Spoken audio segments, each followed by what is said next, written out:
Will you separate 3 egg yolks for me? Yeah. And I'll show you how to make the perfect aioli. Have you seen our eggs? These are our chicken. They're called Cotswold leg bars or something or other, and they lay blue eggs. And then we've got those that lay brown ones. That's David Beckham, Sol Campbell, and Paul Scholes. And Rooney? No, because they were named before Rooney, and anyway, we don't have a chicken that stupid. And did you want it separating from the shell as well? To make aioli, put the yolks in a blender with garlic, saffron, mustard, lemon juice and olive oil and blitz. But that's quite a lot.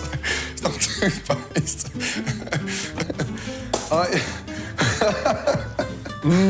That's yummy.